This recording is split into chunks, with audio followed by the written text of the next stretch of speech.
오늘 우리에게 주신 하나님의 말씀 구약성경 이사야 51장 9절부터 16절까지의 말씀입니다. 이사야 51장 9절부터 16절까지의 말씀. 저와 함께 한 절씩 교독하시겠습니다. 여호와의 팔이여 깨소서 깨소서 능력을 베푸소서 옛날 옛 시대에 깨신 것 같이 하소서 라합을 점이시고 용을 찌르시니가 어찌 주가 아니시며 바다를 넓고 깊은 물을 말리시고 바다 깊은 곳에 길을 내어 구속받은 자들을 건너게 하시니가 어찌 주가 아니시니까. 여호와께 구속받은 자들이 돌아와 노래하며 시온으로 돌아오니 영원한 기쁨이 그들의 머리 위에 있고 슬픔과 탄식이 달아나리이다. 이르시되 너희를 위로하는 자는 나 곧 나이니라. 너는 어떠한 자이기에 죽을 사람을 두려워하며 불같이 될 사람의 아들을 두려워하느냐.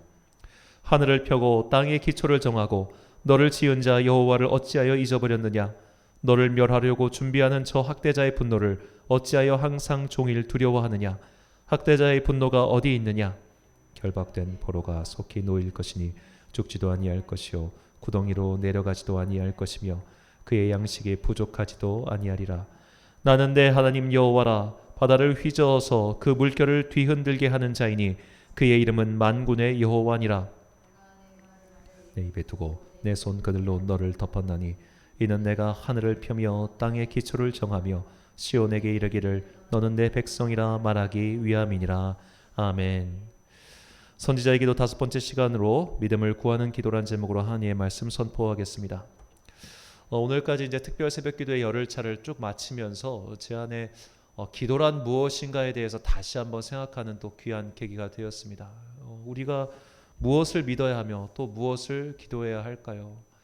우리의 믿음이라고 하는 것이 참 믿음의 방향이 잘못돼 버리면 우리는 사실 이교도의 믿음과 하등 다를 것이 없는 믿음을 가지게 될 수도 있습니다.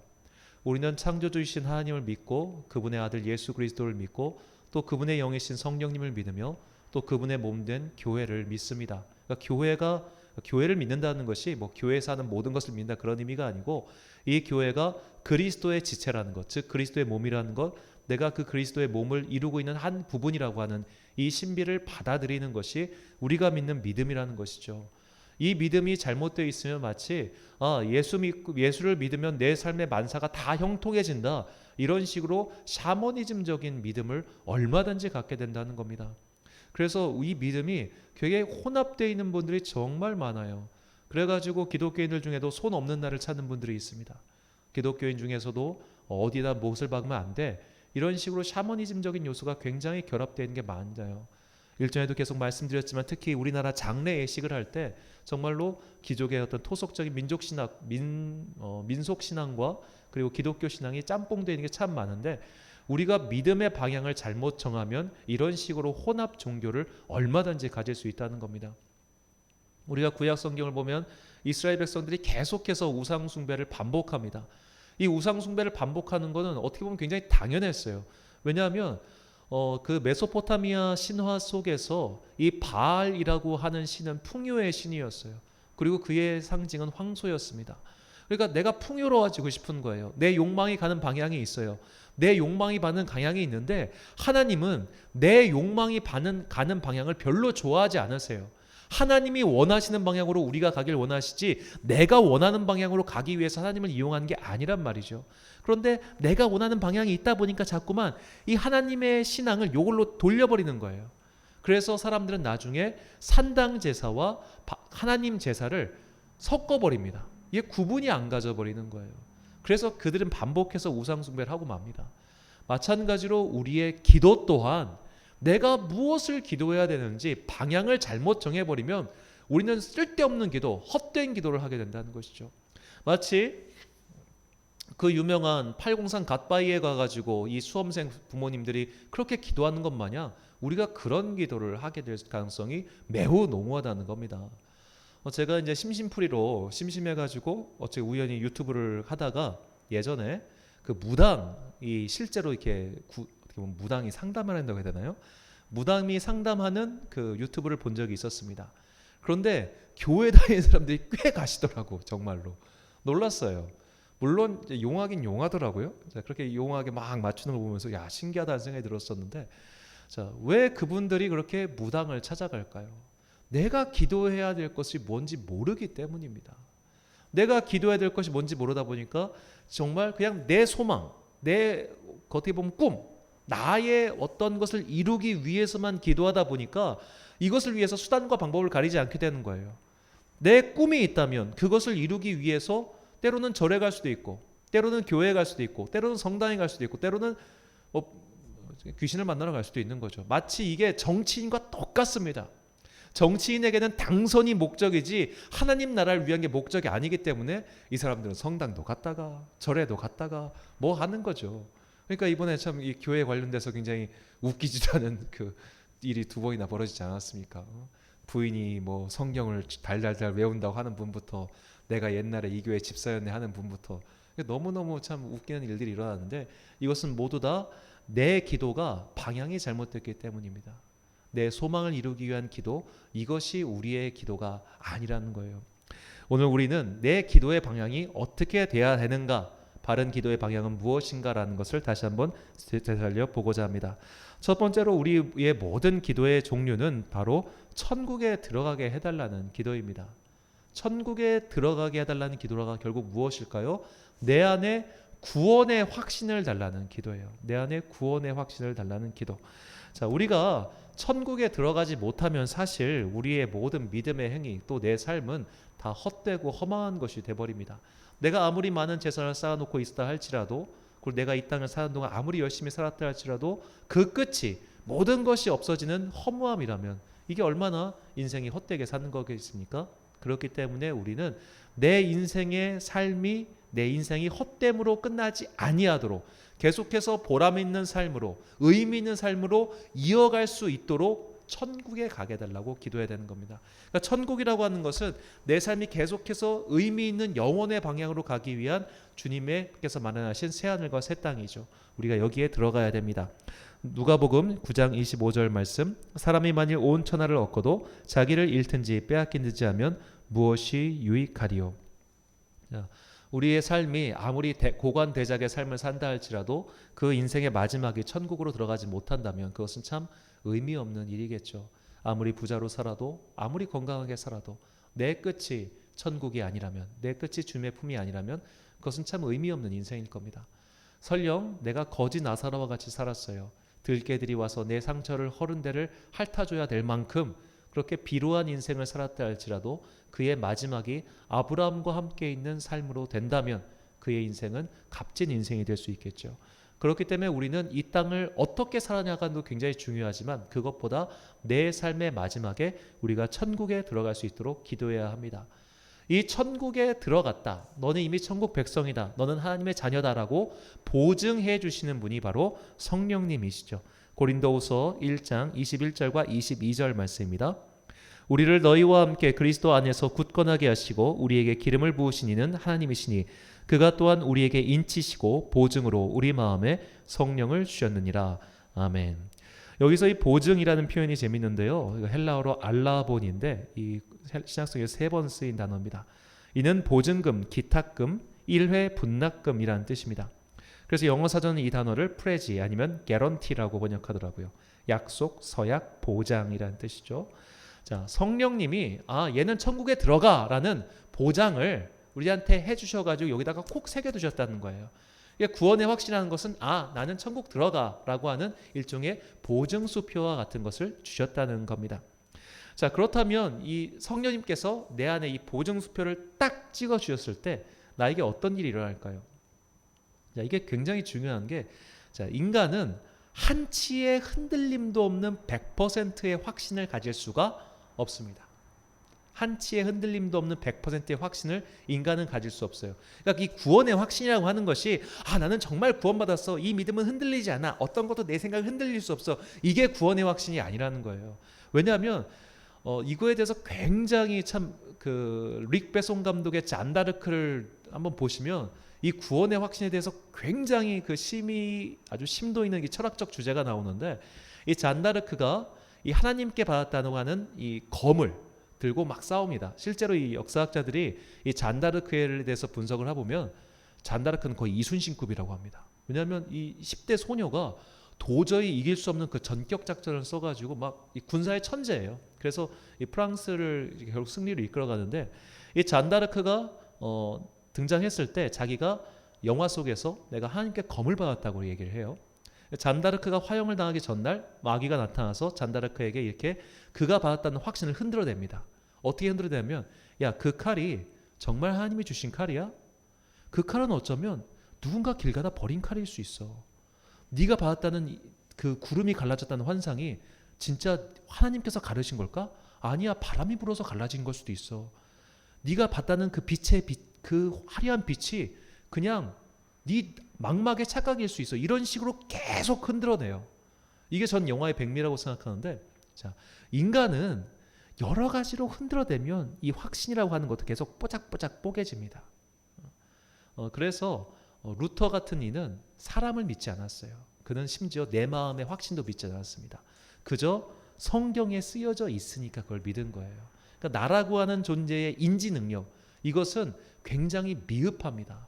그래서 우리가 이제 재판 과정을 할 때 정말로 다양한 증거를 수집하고 해도 나중에 그것이 틀린 게 나오기도 하잖아요. 여러 사람의 집단지성으로 재판을 한다 할지라도 그만큼 우리의 인지 능력이라는 것은 분명히 한계가 있기 때문에 우리가 내 마음속에 뭔가 뜨거운 것이 왔어라고 해서 그것을 구원의 확신으로 삼을 것이 아니라 다른 것을 구원의 확신, 즉 성령님의 인치심의 증거로 삼을 수 있어요. 성경은 그것을 가리켜 성령의 은사라고 이야기합니다.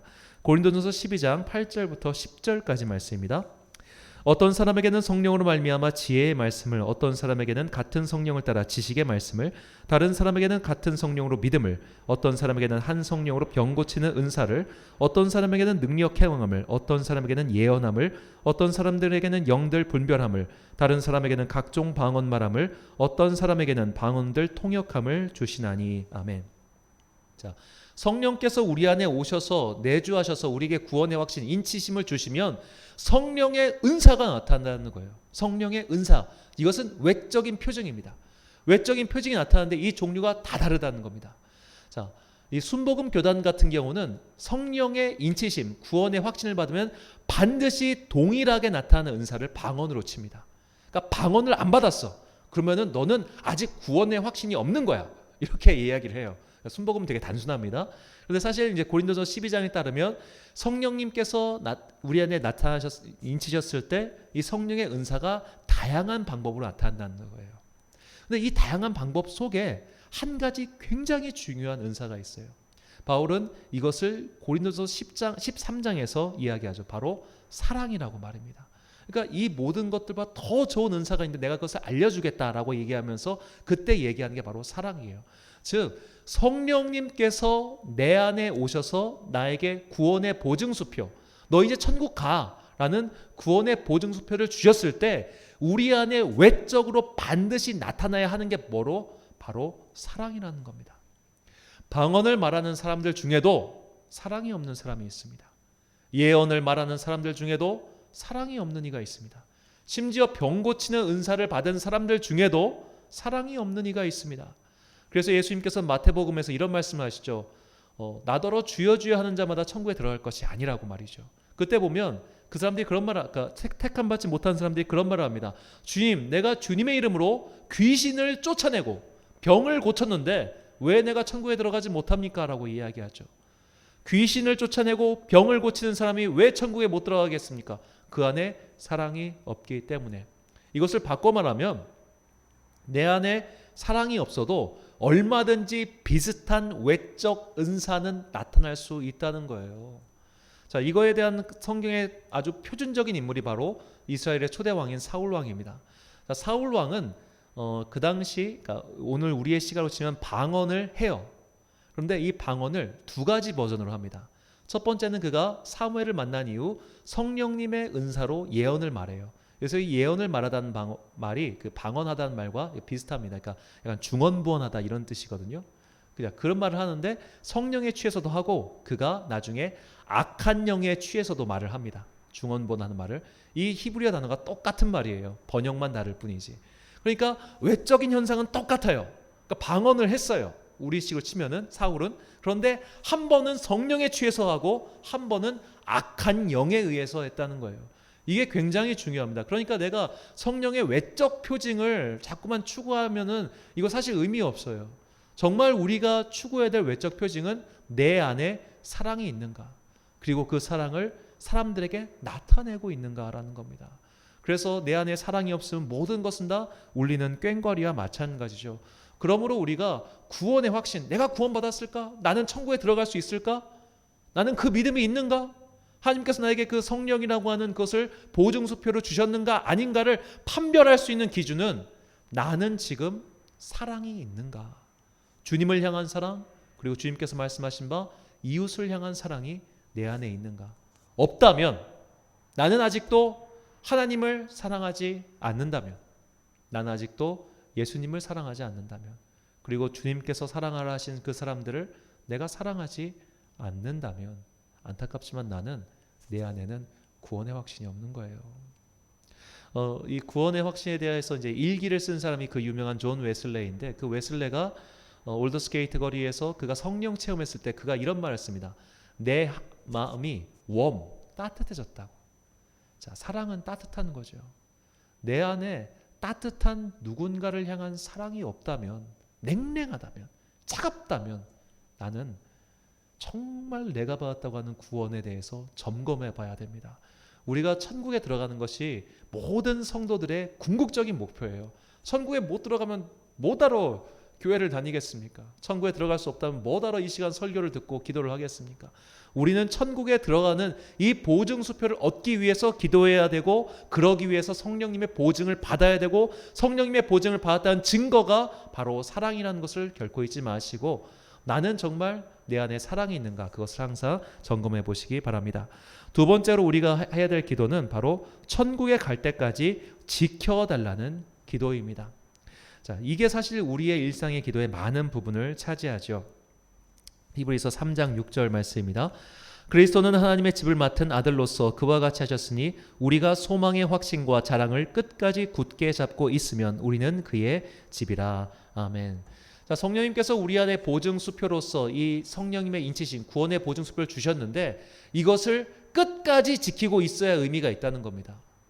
근데 끝까지 지키고 있지 못하는 때가 있죠. 마치 예수님께서 씨 뿌린 자의 비유처럼 여러 가지 환난과 어려움이 닥쳐왔을 때 그것이 날아가는 사람처럼, 성령님께서 그것을 주셨지만 받지 못하는 사람들, 성령님께서 그것을 주셨지만 그것을 끝까지 지키지 못하는 사람들이 있다는 겁니다. 바로 이 생의 염려와 환난 때문이죠.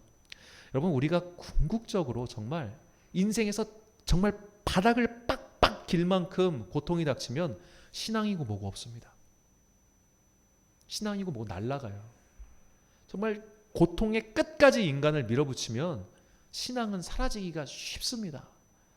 자, 그렇기 때문에 우리가 날마다 기도해야 되는 것이 뭐냐면, 그런 고통이 오지 않게 해주세요. 하나님, 내 인생에서 내 믿음이 완전히 바닥을 기게 할 만큼, 내 믿음이 사라지게 할 만큼 그런 환난은 없게 해주세요라고 기도하는 겁니다. 마치 그러니까 우리의 기도는 그런 것 같아요. 그 운동을 할 때 우리가 지금 아파서 운동하는 게 아니지 않습니까? 안 아프려고 운동하는 거지.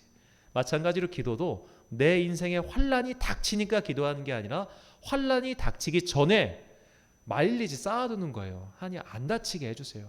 안 닥치게 해주세요. 이게 닥치면 나 너무 힘들어요. 그렇기 때문에 우리가 오히려 평안할 때 기도를 많이 해야 됩니다. 환난이 닥치면 기도가 뭐고 생각이 안 나요.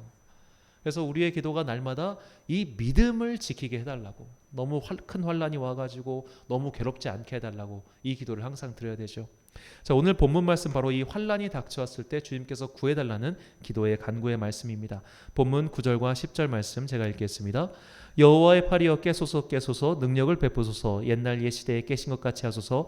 라합을 점이시고 용을 찌르시니가 어찌 주가 아니시며, 바다를 넓고 깊은 물을 말리시고 바다 깊은 곳에 길을 내어 구속받은 자들을 건너게 하시니가 어찌 주가 아니시니까. 아멘. 자, 이 라합, 여기 이사야서에 나오는 라합과 이 여호수아서에 나오는 라합은 히브리어 단어가 다릅니다. 그러니까 정확하게 읽으면 이 이사야서에 나온 라합은 라하브라고 읽어야 되고, 여호수아서에 나오는 라합은 라카브라고 읽어야 돼요. 이게 단어 자체가 달라요. 그래서 이제 좀 우리말 성경이 좀 아쉬운 부분이긴 합니다. 자, 이 라합이라는 히브리어 단어의 뜻은 이제 용을 뜻하는 말이고, 두 번째로는 옛날 애굽을 가리키는 은어라고 합니다. 정확하게는 이게 무엇이다라고 말하기는 좀 어려운 단어예요. 자, 이것은 이제 고대 시대에 있었던 어떻게 보면 그 괴물 그런 것을 뜻하는 신화적인 단어라고도 합니다. 이 두 번째로 용이라는 말은 탄닌이라는 말인데, 이 고래와 같은 바닷속의 거대 생물, 특별히 이제 바닷속의 바다 괴물을 이 탄닌이라고 불렀다고 합니다. 그러니까 이스라엘 민족은 그 서쪽에, 오늘날 보면 서쪽에 해안선을 끼고 있음에도 불구하고 이 서쪽 바다까지 진출하지 못했습니다. 왜냐하면 서쪽에는 두로와 시돈 그리고 블레셋과 같은 강력한 해양 민족이 있었기 때문이죠. 그래서 사실 그들은 바다를 접하고 있었지만 바다에 진출할 수 없는 민족이었던 거예요. 그래서 거의 산악지대에 살면서, 그래서 사무엘상에 보면 그들은 산의 민족이라는 표현이 나옵니다. 산악지대에 살면서 거의 내륙지방에 살다 보니까 바다라는 공간은 굉장히 두려운 미지의 공간이었던 것이죠. 그래서 그런 미지의 공간에는 괴물이 살고 있대, 어머 무서워, 이런 게 있었는데, 그렇게 미지의 공포의 대상조차도 하나님께서는 찌르시고 무찌르시는 분이시니 오늘 내가 당하는 환난, 그리고 앞으로 내가 당할 환난을 주님께서 다 무찌르사 나를 건져주소서라고 오늘 선지자는 그렇게 기도하는 것이죠. 자, 우리 모두는 인생의 두려움 속에서 살고 있습니다. 두렵지 않은 인생은 한 명도 없습니다. 당장 올해만 해도 앞으로 정말 우리에게 얼마나 많은 두려움이 닥쳐올까요? 자, 많은 경제 전문가가 올해의 예측, 올해의 핫 키워드를 바로 인플레이션으로 뽑고 있습니다. 물가가 주장창 오른다는 겁니다. 물가가 쭉쭉쭉 오를 것이다. 그럼 물가가 오르는 것과 비례해서 우리의 급여가 오르면 참 좋겠지만 그럴 일은 거의 없을 것이다. 자, 물가는 오를 것이고 또 금리도 오를 겁니다. 금리가 오르지 않을 도리가 없다는 겁니다. 왜냐하면 이제 이 코로나 시대에 너무 돈을 많이 풀었다는 거예요. 정부나 은행이. 그래서 이것을 걷어들이고 국가 부채가 올해 3,000조에 육박할 수도 있기 때문에 더 이상 빚을 늘리지 않기 위해서 이 금리를 오를 수밖에 없는 게 현재 상황입니다.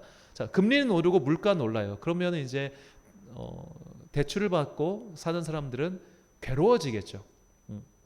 이런 식으로 올해 경제는 사실 전망이 굉장히 안 좋습니다. 이건 뭐 모두가 다 입을 모아서 얘기하는 것이고, 자, 경제 전망도 안 좋은데 사실 이 대선 전망도 썩 밝지는 않고요.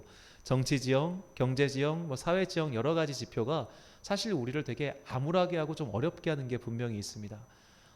그런 상황 속에서 또 각자 개인의 삶이 평범하고 좋으면 참 좋겠지만 이 인생이라고 하는 것이 항상 여러 가지 사이클 속에서 평탄하게만 사는 인생은 거의 못 본 것 같아요. 정말 평탄하게만 속편하게 사시는 인생을 몇 분 뵈긴 했습니다. 몇 분 정말 부러울 만큼 저분 정말 평탄하게 사신다 한 분 뵀지만 그러지 못한 인생들이 사실 많죠. 우리 삶에는 내가 원하는 때에 내가 받을 만한 고통이 오면 좋겠지만 고통이라고 하는 것은 내가 생각 못한 때에 내가 받을 수 없을 만큼 온다는 게 문제입니다. 그렇기 때문에 우리가 항상 구해야 되는 것은 내가 생각하지 못한 때에 생각하지 못한 환난이 와가지고 내 믿음이 와르랑 무너지지 아니하도록 날마다 주님, 내가 천국에 들어가야 됩니다. 그런데 천국에 들어갈 수 있도록 나의 믿음을 지켜주세요라고 기도해야죠. 그래서 우리는 이 마가복음에 이 병곧 귀신 들린 아이의 아버지의 간구를 항상 기억해야 됩니다. 마가복음 9장 23절과 24절 말씀 우리가 함께 읽겠습니다. 시작. 예수께서 이르시되 할 수 있거든이 무슨 말이냐, 믿는 자에게는 능히 하지 못할 일이 없느니라 하시니 곧 그의 아이의 아버지가 소리를 질러 이르되 내가 믿나이다, 나의 믿음 없는 것을 도와주소서 하더라. 아멘. 자, 보세요. 믿나이다 다음에 믿음 없는 것을 도와주소서. 그가 무엇을 믿었겠습니까? 주님께서는 나의 믿음 없음조차 도와주시는 분이라는 것을 내가 믿습니다. 이겁니다. 내가 믿음이 없어요. 하지만 주님은 내 믿음 없는 것도 불쌍히 여기사 나에게 믿음이라는 선물을 풍성히 주실 분이라는 것을 내가 믿습니다 라고 기도하는 겁니다.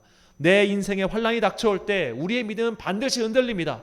때로는 뿌리채로 흔들릴 수도 있습니다. 그러면 천국의 소망조차 완전히 사라질 때가 분명히 와요. 하지만 그때를 대비해서 우리는 날마다 주님, 나의 믿음 없는 것을 도와주소서, 즉 나에게 믿음을 더하여 주소서라고 날마다 기도해야 됩니다. 우리가 이렇게 기도하면서 이 기도의 탑을 아름답게 쌓아갈 때 주님께서는 나에게 피할 길을 내어주실 뿐만 아니라 나에게 닥친 환난을 능히 감당할 수 있는 그 믿음을 선물로 주실 겁니다. 구하는 자에게 성령을 주실 것이야 약속하신 하나님께서 오늘 믿음을 구하는 우리 모두에게 이 믿음의 풍성한 은혜를 내려주시길 주님의 은혜로 축원합니다. 우리 다 같이 찬양하겠는데요. 아무것도 두려워하지 말라 주 너의 하나님이 지켜주시네. 이 찬양 함께 부르신 후에 기도하겠습니다.